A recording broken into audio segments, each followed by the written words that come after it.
ก็สูงเติบแล้วเนาะสูงเติบแล้วบล็อกหนึ่งก็สูงเติบแล้วเพราะว่านะหน้าเช้าได้บอกหน้าเช้ากับบล็อกไหล่ครับ15-16 เซนความสูงแต่หน้าดินนะฮะถึงแล้วเพื่อเขาเทอีกพอดีเป็นเช้าเนาะเจ้าเพื่อเขาขัดละเทเด้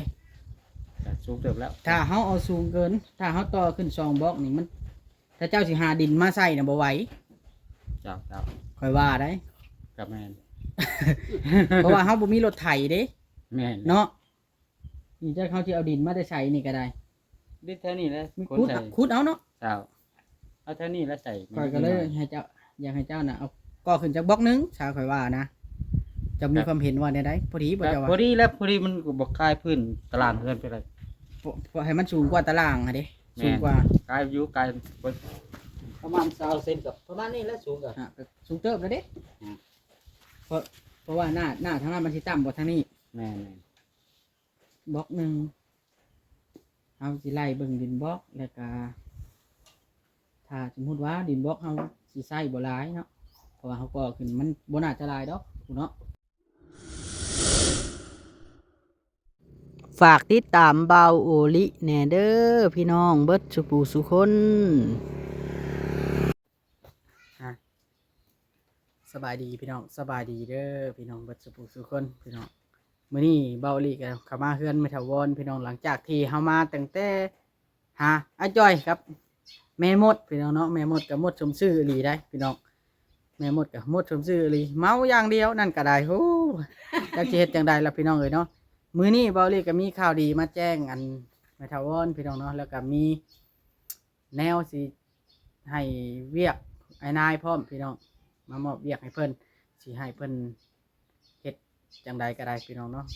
จูลี่เพิ่นได้มอบภารกิจให้เบาโอลินี่เฮ็ดเฮือนครัวให้ปาวอนตอนนี้พี่น้องเนาะก็คือ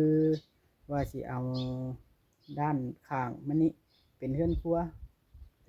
จนหมดพี่น้องเนาะทางนี้ห้องน้ำได้เท้าจึงเฮ็ดทีหลังพี่น้องเอ้ยให้เฮ็ดเฮือนครัวก่อนเพราะว่าทางเอื้อยเพิ่นนี่อยากให้เฮ็ดเฮือนครัวแล้วล่ะสิให้มั่งเฮือนหลังนี้นะแต่ต้องมีเฮือนครัวก่อนพี่น้องจังมั่งเฮือนหลังนี้ได้เพราะว่าเพิ่นดังไผอยู่เทิงเฮือนแล้วก็เป็นหม่องมีนอนเย็นแน่เฮ็ดเฮือนครัวแล้วจังให้เพิ่นมั่งบัดนี้ทางเอื้อยเพิ่นบอกมาจังซี่พี่น้องเนาะภารกิจก็คือแบบนี้ล่ะเกินกว่านี้ละเกินกว่านี้มันก็ต้องอย่างนี้แหละพี่น้องเฮือนเบาลิว่าสีเฮ็ดจากเฮือนออกมานี่3.5 เมตรพี่น้องเนาะ3.5 เมตรใจเติบทีเดียวเอ้าสบายดีเด้อไม่ทาวอนเด้อสบายดีไปแปลงโทรศัพท์แล้วละบาทนี่โดยสบายดีกล้องค่อยแล้วโดยค่อยสิมาแจ้งเจ้าแบบนี้เนี่ยก็คือทางเอื้อยเพิ่นเอื้อยจูลี่เพิ่นให้เฮ็ดเฮือนครัวให้เจ้าเฮ็ดต่อไปนี่ละโดยเคยว่าสิเฮ็ดต่อไปนี้เฮือนครัวเด้อโดยเพิ่นค่อยสังเกตก่อนเฮ็ดต่อออกจังไดสิเฮ็ดต่อออกทางนี้ล่ะเพราะว่าเฮือนนี่มัน6 เมตรคูณ 6บ่เฮือนนี่แล้วเฮาสิต่อออกไปนี้ลาสิให้ไอ้นายแล้วบัดนี้สิให้ไอ้นายกับช่างจอยสิให้หาเสาให้3 ต้นบัดนี้ฮะโดยเนาะเอาสบายดีเด้อไอ้นายเด้อเจ้าสบายดี มานั่งนี่ใกล้ๆนี่นั่งใกล้ๆท่าแม่นี่เจ้าน่ะค่อยสินั่นนี่ก็คือค่อยอยากให้เจ้านะบัดนี้นะกับช่างจอยเนาะผู้เพิ่นมีจักเจ้าเพิ่นหน้าเพิ่นอยู่ไกลบ่หน้าเพิ่น กับบ่ใกล้ลาดไปกับเมื่อยเติบหนึง แม่นอยากให้เจ้า2 คนน่ะหาเสาก็บ่แม่นค่อยสิหาชื่อดอกค่อยสิชื่อเอาหั่นล่ะเจ้าเสามันต้องเอาระดับ3 เมตรเนาะเสาเนาะ3 เมตร3.50 เมตรเนาะประมาณนี้เพราะว่าเฮาสิเอาขึ้นเพราะว่าเฮาสิตีตัวนี้ย้อนลงไปแบบนี้เด้เจ้าเฮาสิมุงลงไปแบบนี้เพราะว่าเฮาแบบก็กระเทิบธรรมดาแม่นก็กระเทิบออกเจ้าคือก็กระเทิบแล้วเฮาก็เอาเฮ็ดเฮือนครัวนะเป็นเฮ็ดเฮือนครัวเลยเราสิเอามาพาไม้เชอร่าแผนการนะแต่ว่าเฮาสิเทปูนเฮาสิก่อบล็อกขึ้นจาก2 บล็อกหรือบล็อกนึงนี่แหละจากพื้นดินนะขึ้นจากบล็อกนึงมันก็สูงเติบแล้วเนาะสูงเติบแล้วบล็อกนึงก็สูงเติบแล้วเพราะว่านะหน้าเช้าได้บอกหน้าเช้ากับไหล่ครับ15-16 เซนความสูงแต่หน้าดินนะฮะถึงแล้วเพื่อเฮาเทอีกพอดีเป็นเช้าเนาะ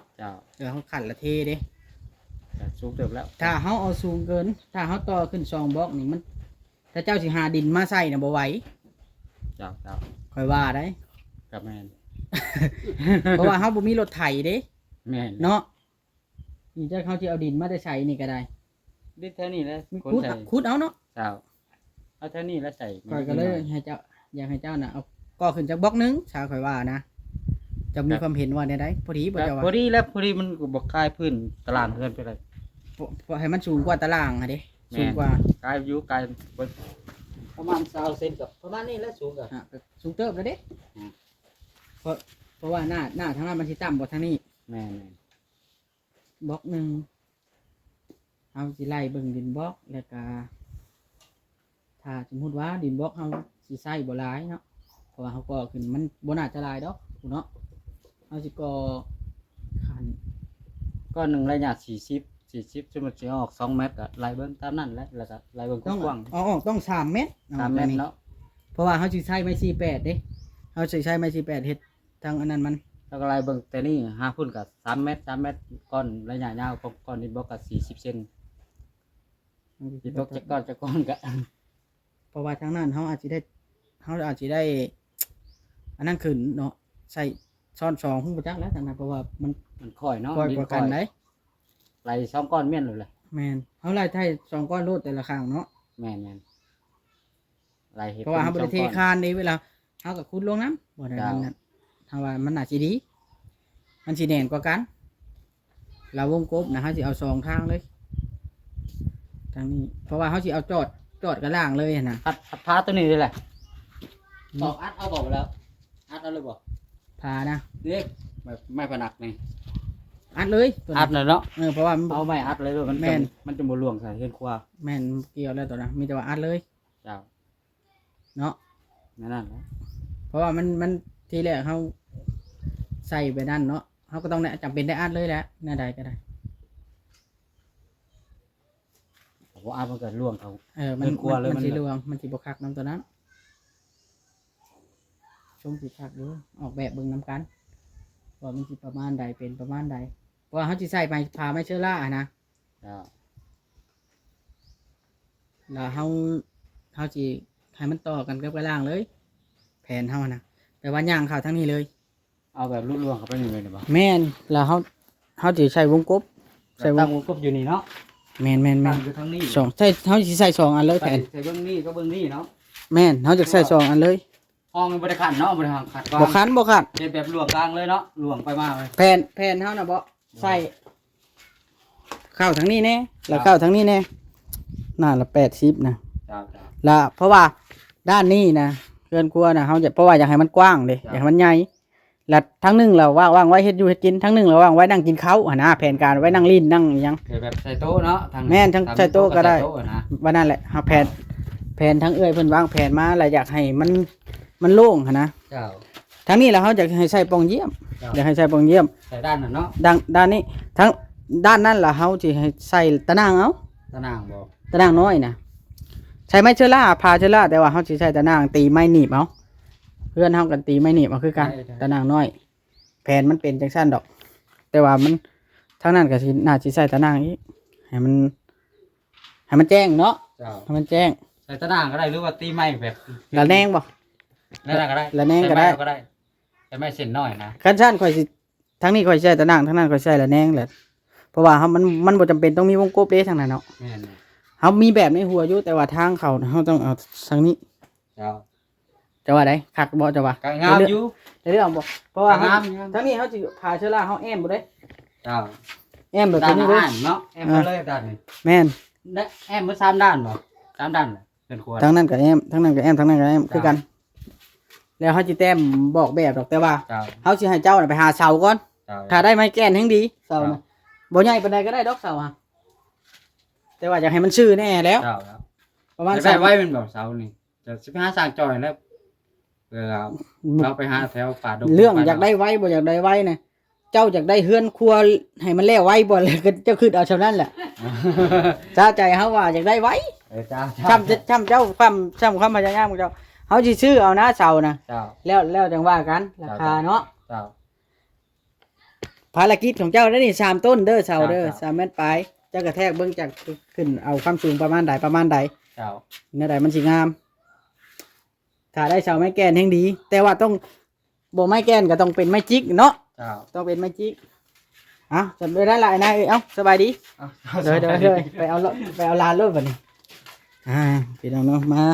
เพราะนั้นไม่ถาวรต่อเลยทีนี้ไปไม่ถาวรดีใจอยู่บ่วันนี้ ขน่อยดีใจ นั่นแหละค่อย ดีใจจนปากบ่ออกว่าบ่เป็นเลยแต่ว่าสาธุให้เพิ่น ค่อย อยู่ นะ ดีมีแฮง นี่ก็สิว่าจังซี่ โดย มื้อนี้นะค่อยเข้ามาบอกไอ้นายน่ะหาเสามื้อนี้นะ โดย เด้อเข้ามาบอกไอ้นายกับไอ้จ้อยเนาะเพิ่น โดย เห็นเพิ่นลือกันเพิ่นฮักแพงกัน โดย หาเสาแล้วเฮาก็ให้ค่าน้ำเมืองน้ำมันเพิ่นให้ค่าไม้เพิ่นละไอ้จ้อยก็หรือว่าเฮาซื้อตามสมควรตามราคาเนาะ โดย เฮาเบิ่งเสากันได้จังเว้าราคากัน โดย เพราะว่าต่างช่อยเพิ่นพร้อมหั้นแหล้วจังไดสั่นเพิ่นช่อยเฮาช่อยเพิ่นหั้นแหล้ว ก็แม่นเลยสิไปป้ามา แม่นนั่นแหล้วเพิ่นช่อยเฮาช่อยเพิ่นบ่แม่นเพิ่นแฮงบ่ได้หยังแล้วเนาะ โดย นี่เรือนครัวนี่ค่อยสิช่างมาแต่วงกบก่อนค่อยสิเบิ่งแบบก่อนนะค่อยสิเขียนแบบก่อนแล้วอันดับแรกค่อยต้องเอาเสาก่อนได้เสามาแล้วค่อยจึงสิสร้างไม้บัดนี้ โดย ไม้หลังคานะ โดย เด้อไม้หลังคาก่อนอันดับแรกนะ โดยเอาแต่หัวหน้าเป็นนะเอาแต่หัวหน้าออกแบบ สิเฮ็ดให้บ่สิงามบ่สิงามก็แล้วแต่เนาะ โดย เอาแต่หัวหน้าออกแบบเพิ่นถือใจเพิ่นเขาก็ถือใจเขาหน่อย แต่ผ่านหน้านี่บ่พลาดถือใจหมด ค่อยออกแบบบ่พลาดได้แต่เก่า แต่เก่าผ่านมานี่เฮ็ดเทื่อเรานี่บ่พลาด งามบ่ งาม อันนี้ เขาน้อยก็ว่าเต็มใจที่ตอนหน้าไปบ่จัก งามมื้อนี้นี่เป็นอะไรอันพ่อบ้านเพิ่นบ่ว่างบ่ บ่ได้บ้างมื้อนี้พ่อบ้านเพิ่นไปขอเมียให้ลูกชายเพิ่นก็ปกติแล้วเอาหลายปีอยู่แหละสิไปขอก็บ่ไปขอ สิไปแต่งก็บ่ไปแต่ง เขากดดันบ่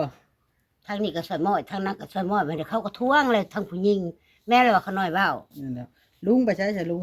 ลุงหันเมื่อเฮือนอ้ายร้านว่า นอนห้องเฮ็ดห้องบ่เพิ่นติดตามเบิ่งนี่เด้ เชิญอ้ายไผถามหลานบ่ ร้านถาม เพิ่นเฮ็ดห้องให้เจะนอนตารางบ่ว่าเขาน้อยละว่าโดยบ้าโตป่ะเตียงคือไม่กินเตียงอันนั้นได้บ่เจ้าสินอน เตียงนั้นบ่โดยก็ว่าสินะเขาน้อยละว่าโดย อันเจ้าบ่ติบ่เตียงเก่าจุเฮานี่ว่ามันบ่ได้ฮักบ่ได้เพนี่เจ้าคือบ่เอาไปนอนว่าเจ้าสิเอาบ่เอาเขาว่าให้ก็เอาแม่นละว่า เพิ่นอยากเอาเตียงให้บ่ โดย เอาไปเอามาแล้วแนวเพิ่นเอาให้เฮาก็เอาแล้ว เอาแล้วเท่าแต่มันตายชี้ว่ะเจ้าก็ซื้อชี้ถ้าเอาฉันเฮาสิเอาเงินให้เจ้าถ้าชี้เพิ่นว่า โอ้แสดงว่า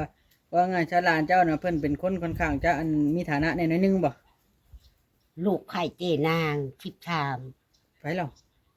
นางเสิร์ชลูกไอ้น่ะกระทิดขึ้นกับหญ้ามันดอกหญ้ามันว่าเอาให้ว่ะเอาให้ ลู แล้ ก ว ไผไผ ลูกไผ่เจนาง13อยู่ไสเหรอ วัดนาแก เพิ่นเป็นคนรวยบ่ คนรวย โอ้ เป็นลูกไผ่คนรวย แต่ว่า หลานน่ะบ่ได้รวยดอกแต่ว่า ร้าน เพิ่ น่ะบ่ได้รวย อ้าว เป็นลูกไผ่เพิ่น เพิ่นเลยจักเอาให้ โดย ก็บอกเป็นหย่างเพิ่นเอาให้นั่นใดเขาก็เอาเพิ่นสิเอาเงินให้ชื่อสีมาท่าพร้อมติเพิ่นว่านะ เพิ่นว่าในนั้นแล้ว ดีอ เพิ่ ยู่ น เด้อ เพิ่นยาเพิ่น หย่างคือกัน แม่นคืออ้ายขาน้อยนี่ก็อยู่ดินเพิ่นดินตาดองดินในดองหั่นแหล้ว อยู่น้องสะพุ่น แม่นบ่ แม่นเลย ดีไม่แต่ว่านั่นละข่อยเขามาแจ้งข่าวดีนี่นะ โอ้ยสาธุให้เพิ่นบุญมัน เอ้ยเพิ่นกับบ่ป้าทิมบ่ป้าเจ้าอีหลีเนาะเพิ่นตั้งสิเฮ็ดให้อีหลีนี่เนาะ โดยสาธุ เพิ่นดีใจที่เจ้าน่ะย่างได้ โดย เรื่องห้องน้ำน่ะแล้วจังเฮ็ดทีหลังเพิ่นว่านะ โดย เพราะว่าเพิ่นอยากให้เฮ็ดเฮือนครัวก่อนแล้วเพิ่นสิให้มั่งเฮือนนี้เพิ่นว่านะมันจังเดินกว้าง โดยเจ้าเพิ่นสิมาให้ไวเนาะ จักแล้วการเพิ่นมากะเพิ่นมายามใดก็ยามนั้นแหล้วเฮาก็ ยามนั้นแหละเฮาเห็นหน้าเพิ่น แม่นแหล้วเฮา เฮาบ่ฮู้ได้เพิ่นสิมาเฮาก็อยากให้เพิ่นมาอยู่ดอกเฮาก็ได้เพราะว่าเฮาก็อยากเพิ่นคือกันเพิ่นบ่ได้แม่นสิซอยแต่เจ้าเนาะเพิ่นก็ซอยเฮาคือกัน หลายอันหลายแนวเนาะเพิ่นก็ดีหลายลูกหลายเต้าว่าซั่นซะ เพิ่นซอยเฮาคือกันจังใดก็เพิ่นเอางานเอาการให้เฮาเฮ็ดก็เพราะเฮามีแนวถ่ายคลิปพอได้ไปนั่นไปนี่เงินน้ำมันลดเฮาก็ยังเอาเงินเพิ่นซื้อได้เฮาบ่ได้ปฏิเสธได้ตัวนี้ ก็แม่นแหละ เพราะว่าบางเทื่อเพิ่นก็ซื้อรถน้ำมันลดนะเพิ่นก็ว่าสิแล้ว เพื่อขี่ไปนั่นไปนี่เด้ขี่ไปถ่ายคลิปที่ขี่ไปงานซื้อน้ำมันลดแล้วบ่แม่นแต่ขี่ไปงานติบัดนี้ขี่ไปซุหม่อง ตำรวจใจบุญกับขน้อยก็บ่ได้ลืมชาติประมาทคุณดอก เพิ่นบ่ตีดอกเวลาเฮาชื่อนั่นชื่อนี่นะเอื้อยเพิ่นนะเพราะว่าเพิ่นแนวใดเพิ่นก็ใจบุญอยู่แล้วเนาะ โดย ก็แนมว่าอีสังก็ตามก็แนมว่าเฮานับถือเพิ่นฮักแพงเพิ่นเว้าง่ายๆซะเฮาฮู้จักความคือให้เกียรติกันและกัน คือป้านี่ก็ให้เกียรติเพิ่นก็ให้เกียรติกันแบบนี้นะ โดย คือเฮาผู้เป็นน้องเพิ่นนี่นะเข้ามายามใดเนาะซุมป้าก็ให้เกียรติซุมเฮาแบบนี้นะ โดย มันก็เพิ่นก็ดีใจ เป็นความหักความแพงนะกับหัวหน้ามาเลยเมื่อคืนนี้ยังจมอยู่ในจมกับอันนางออด ย่างข่อยบ่มาบ่ โอ้ยว่ะหมดภารกิจเลยนานเห็นหน้าเลยเบิ่งออดเบิ่งว่ะติดตามเบิ่งดูเลยสิไปใช้มื้ออื่นว่ะจนออดว่าโทรศัพท์อันมืดแบตแล้วว่ะโอ้ยมือพอสิฉากไว้แน่ตัวเองว่าออดเอ้ยว่ะกูมีเงินเด้กูจะซื้อโทรศัพท์กูสิติดตามเบิ่งกันหมดใจบุญนี่ตัวเองว่ะ นั่นบ่ กูสิบ่เบิ่งหยังว่ะขน้อยจนว่าแน่นี่ คันมีเงินล่ะสิซื้อโทรศัพท์สิเบิ่ง แม่นอย่าเบิ่งโทรศัพท์สิติดตามมันนะสิติดตามเบิ่งหัวหน้าว่ะเพิ่นสิไปใช้ว่ะโอ้ยเพิ่นว่านางออดว่า ทั้ง โอ้ เอ้ ย ยทั้งเอ้ยจูลี่เพิ่นเว้าว่าเฮือนแต่ข้าเพิ่นเฮ็ดมานี่มีเฮือนหลังนี้รู้สึกว่าแน่นหนากว่าหมู่เพิ่นว่านะรู้สึกว่ามันรูปเขารูปแบบงามแม่นความเพิ่นนี่ดีได้อเฮือนหลังนี้ แน่นนาก็ย้อนเพิ่นหนึ่งแน่นนาย้อนเพิ่นสองมาแน่นนาก็ย้อนหัวหน้าใจบุญที่ยื่นมือเข้ามาซอยบ่ลืมชาติประมาทคุณจังหวัดสาธุให้อยู่ดีมีแฮงให้หักให้แพงกันเป็นเอื้อเป็นน้องกันคือเก่าจังหวัดสาธุขน้อยหนบอยู่มันขน้อยบ่หนบ มีเวียกหรือบ่มีเวียกก็อยากให้มาแหวะคำเห็นหน้าหนวดว่าหน้ามาเลยดีใจเห็นบอกคือเมื่อวานดีใจ วันนี้จะข่อยมาวันนี้ ดีใจได้หันมาฮะมาคิดเสียใจน้อยเดียว แสดงหยังเล่า น้อยเดียวแต่ว่าที่มากินข้าวอยู่พี่ ผัดบบอกให้มาข้าวจะให้กินข้าวฮ้อนข้าวใหม่ๆโลดกินฮ้อนๆโลดนั่นน่ะ กินข้าวหยังก็ได้ อันนี้ผัดข้าวเย็นแล้วผัดจกแล้วหนนะ กินข้าวหยังก็ได้แต่ข่อยให้กินง่าย หากใครเนี่ยจะโบติ ถ้าข่อยบ่ตีหยังดอกถ้าข่อยนะ แต่ว่าหัวหน้าก็บริรังเกียจหมดคอยบันนี้หมดขน้อยก็บริรังเกียจหัวหน้าเจ้าสาถูกให้อยู่ดีมีแห้งให้สุขกายสบายใจ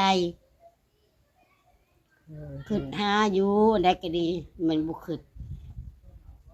ว่าเพิ่นคือดีแท้บันนี้เฮาเจ็บเฮาเป็นเพิ่นก็ปินกระปัวจนจากช่วงจากเศร้านั่งรถนั่งล่างก็ได้เท่าแต่ว่าย่างไปไกลยังบ่ทันได้ทัวร์น้ำมูนี่ทัวร์ ย่างได้แล้วบ่ ย่างได้ คอยย่าง คอยย่าง เอาคอย ลง เฮ็ด เรือน นะ ก็สองเถื่อแล้ว อันเด้ คอยลง นี่ล่ะเพิ่นอยากเฮ็ดให้แปลว่าห้องน้ำก็แล้วเฮาจังเฮ็ดห่างจากตัวบ้านประมาณ 4-5 เมตรก็ได้บัดนี้นะ โดย ให้ใกล้เฮือนหลายมันก็บ่คักคือว่า ผักแมน บ้านนอกเฮา แมนหัวหน้าแมนความหัวหน้าว่าเราจอซาถูกเนาะบ่มีหยังผากความมันเป็นผากหยังหายเพิ่นมีแต่ความดีผากหายหมดเท่านั้น แม่น มีแต่ความกินฮอดและความดีกินฮอดคือเทิงเพิ่นอยู่อยากเห็นหน้าเห็นตาเว้านะมันหัวหน้าแหลกกันเว้าแนวนี้เมื่อกี้นี่ก็ดิจะเห็นอยู่บ่เพิ่นว่าบ่นั่นอันเจจุลีอยากเห็นว่า10สิตาย20สิตายเห็นหน้าเพิ่นน้อยหนึงก็เอา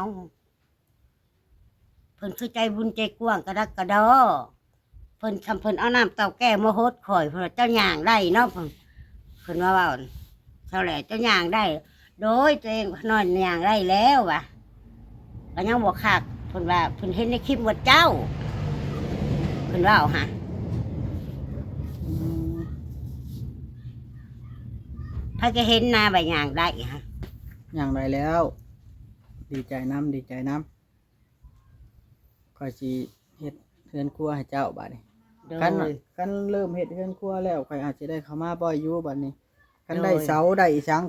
คือถ้าไอ้นายได้เสาแล้วข่อยสิมาสั่งไม้บัดนี้ฮะ โดย เด้อ โดย คันบ่ได้เสาข่อยบ่สั่งได้ไหม โดยได้เช้าซะก่อน แม่นเพราะว่ามันต้องไปเทื่อละขั้นเทื่อละขั้น แม่นแม่นแม่นไปเจอละตอน นั่นแล้วเนาะปาบอลเนาะ โดย เอาโอเคเดี๋ยวข่อยสิกลับก่อนวันนี้นะ โดย มาแจ้งข่าวดีแล้วก็มาบอกไอ้นายอย่าลืมได้ไอ้นายหาเสาน่ะ เจ้าเจ้า เบิ่งชาวใดมันสมควรนั่นแหละ เจ้า ถึกใจข่อยได้ข่อยจังเอาคันมาบ่ถึกใจข่อยบ่เอาได้